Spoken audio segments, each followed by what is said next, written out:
Hello everyone, I was thinking that I'm going to share with you how I do a bubbles. There are loads of bubbles, you can do 2, 3, 4. But the main thing about the bubble is that at some point you would have to turn your work and then knit on the wrong side. I'm going to show you how I do reverse knitting to knit those stitches without flipping my project, which is heavy. At the moment it's hanging anyway, so let's see. When you create a bubble, you have to make additional stitches, and now the pattern tells me to move it on the wrong side. I don't do that. What I do, I'm sorry for the dark yarn, and it's a double hold, so that's why, you know, that one stitch looks like 2. I'm grabbing this, moving like that, and then pulling the stitch like this.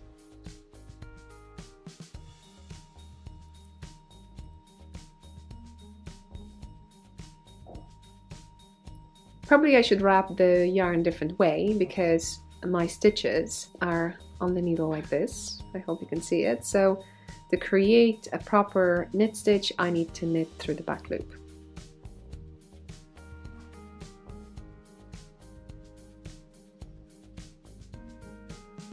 And you repeat it or finish it or whatever like that. So that way I do bubbles. Let's see the other one. Okay, so I'm getting to my bubble.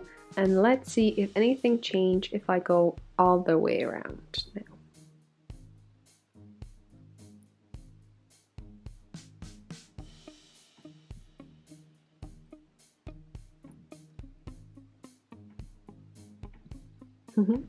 I'm not used to doing this.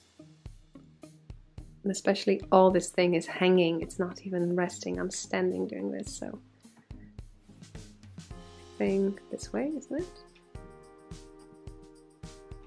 Definitely faster when I can sit.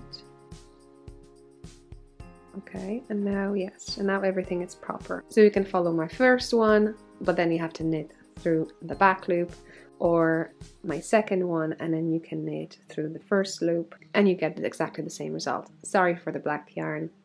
Well, it's brown actually, but I'm knitting a beautiful, beautiful pattern. And it would be wasted by seeing just bubbles. You would not want to knit it because it would take your time. So I hope this helped, and if you've knitted bubbles before, you know what I'm talking about. It is not showing full bubble, but just to show you how to knit reverse knitting. I hope it helps. See you in the next one. Bye!